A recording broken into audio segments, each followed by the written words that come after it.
तो CO ma'am की एक बात सामने आई है, बात से कि यहाँ पे बीसीसीएल किसी भी क्षेत्र में राजपत्र और नोटिफिकेशन नहीं किया। तो देखिए एक तरह से थाना प्रभारी को किस नियम के तहत यहाँ पे जो भेजा जा रहा है, इसके जांच का विषय है। मतलब आपके जानकारी के अनुसार जब आपकी बात सीओ मैडम से जब हो रही थी, सीओ मैडम खुद बता रही है कि हम ही को जानकारी नहीं कि कौन सा ज़मीन बीसीसीएल का है, कौन सी प्राइवेट है, कौन सी रैयतों का है। मतलब ज़मीन का नॉलेज उनको भी नहीं है और बीसीसीएल का साथ या प्रबंधन का साथ नहीं देने पर वो भी बता रहे हैं कि उनका भी ट्रांसफ़र होना है। मतलब ये क्या प्रबंधन का दबाव है, अगर बीसीसीएल के साथ नहीं आएंगे तो आपका ट्रांसफ़र हो जाएगा? ये तो मैडम अभी बोली कि हम तो दबाव में हैं। होता है माइनिंग एरिया में। तो अक्सर हम लोग देखते हैं सबसे पहले बीसीसीएल आती है, रैयतों को धमकाती है, डराती है और उस पर 107 और भी 353 लगा के रैयतों का एक डर और भय का माहौल हर एरिया में कर देती है। और फिर जब ग्रामीण डर जाते हैं तो फिर बीसीसीएल या फिर कोई भी कंपनियां हैं जो कोल कंपनियां उस पर आराम से माइनिंग करती हैं। एक तरह से ये पूरा का पूरा षड्यंत्र शासन, प्रशासन और प्रबंधन मिल के रैयतों को प्रताड़ित नहीं किया जा रहा है। जोहार, नमस्कार। आप देख रहे हैं खबर आंदोलन। केंदुआ डी में गत एक सप्ताह से हम लोग देखते आ रहे हैं, यहाँ पर ग्रामीणों के द्वारा बीसीसीएल प्रबंधन हो चाहे फिर ईगल कंपनी हो, वहाँ पर ग्रामीणों के द्वारा हमेशा विरोध किया जा रहा है। ग्रामीणों का कहना है कि हम लोग किसी भी हालत में यहाँ पर हम लोग माइनिंग हम लोग करने नहीं देंगे और अपनी ज़मीन हम लोग छोड़ने के लिए तैयार नहीं हैं।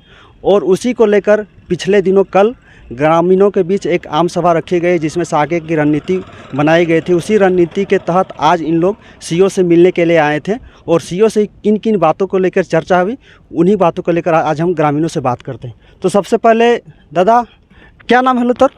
सुनील कुमार।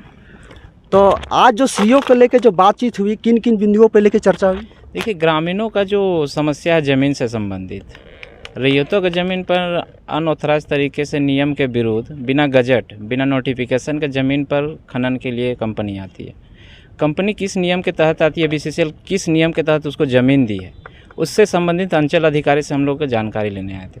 और कुछ ज़मीनों का जो नई न्यू और पुराना सर्वे हुआ है उस पर जो समस्या आ रही थी रसीद को लेकर, किसान परिवारों ने बोला कि ज़मीन से संबंधित रसीद कटाने में कुछ समस्याएं आ रही है, उसको लेकर भी हम लोग आज अंचल अधिकारी पहुंचे थे।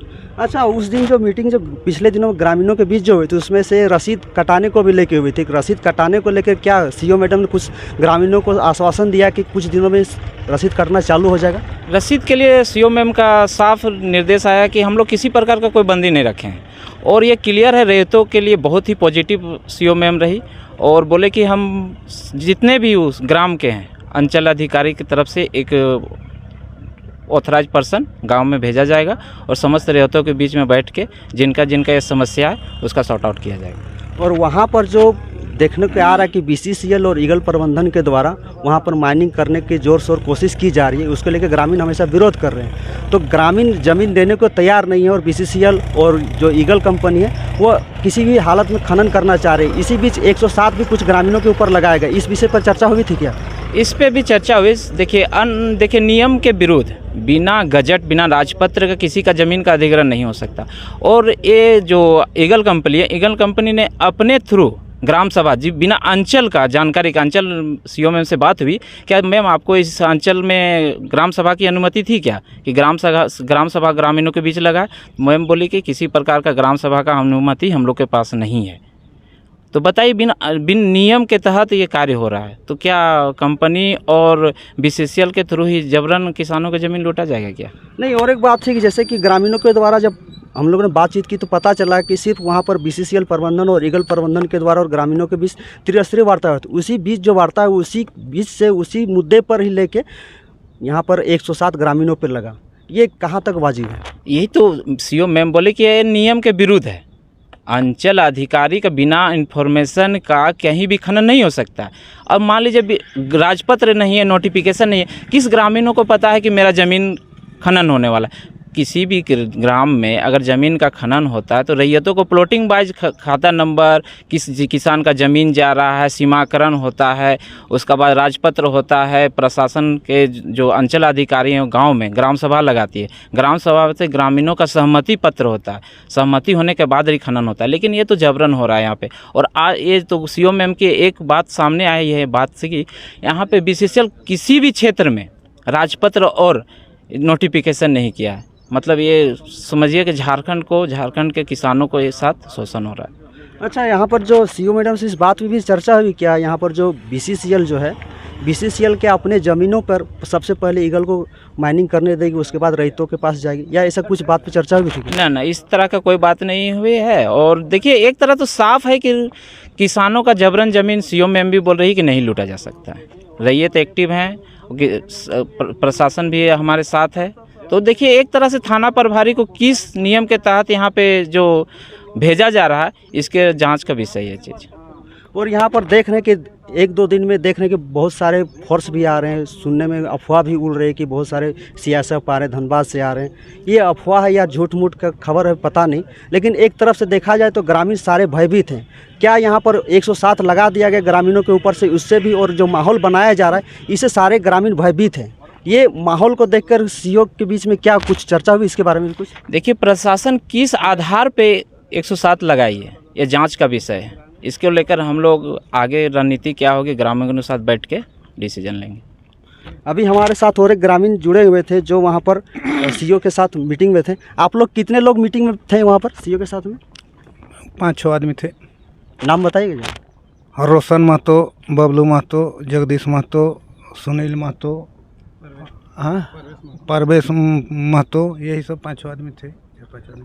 वहाँ पर किन किन बिंदुओं पर चर्चा हुई? बिंदुओं पर चर्चा हुई ज़मीन संबंधित, जो जबरन बीसीसीएल आपका कंपनी द्वारा जो आउटसोर्सिंग चलाया जा रहा था, उसके विषय में चर्चा हुआ। और अभी जैसे हम लोग का रसीद कटने के विषय में चर्चा हुआ, और गजट के विषय में चर्चा हुआ। यही सब।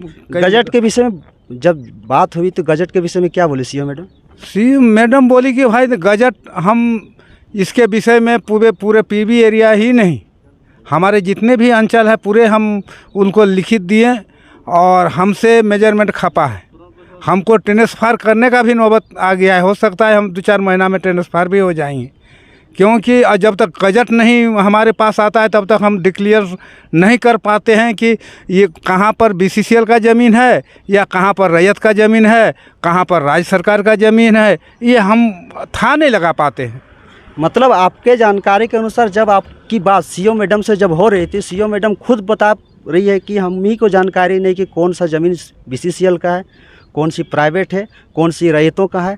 मतलब ज़मीन का नॉलेज उनको भी नहीं है। और बीसीसीएल का साथ या प्रबंधन का साथ नहीं देने पर वो भी बता रहे हैं कि उनका भी ट्रांसफ़र होना है। मतलब ये क्या प्रबंधन का दबाव है, अगर बीसीसीएल के साथ नहीं आएंगे तो आपका ट्रांसफ़र हो जाएगा?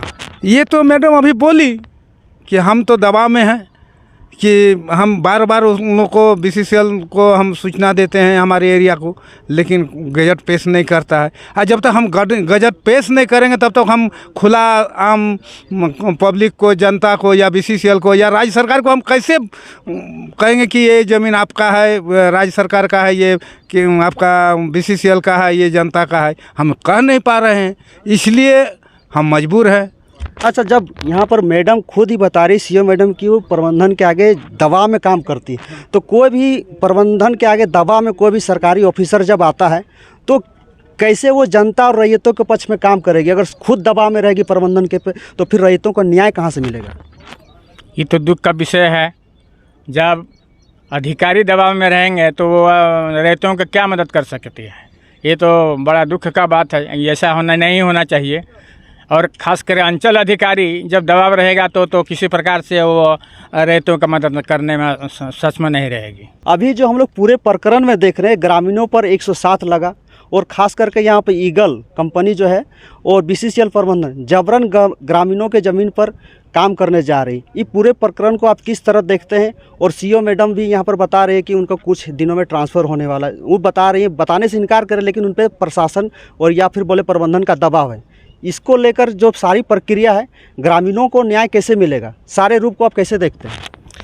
सबसे पहले तो खबर आंदोलन का धन्यवाद कि आपने इस तरह का मुद्दे को जो है जनता के सामने रखने का काम किए हैं।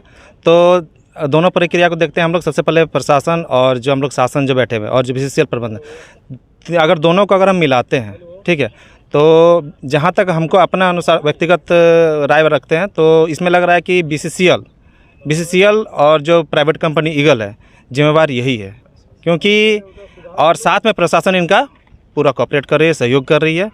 तो मैडम के अनुसार से ये कहना है कि अगर ज़मीन अगर ग्रामीण का है, अभी भी अगर है, और अगर ज़बरदस्ती अगर कंपनी अगर दबाव डाल रही है, तो जाहिर सी बात है कहीं ना कहीं ये गलत हो रहा है, शोषण हो रहा है।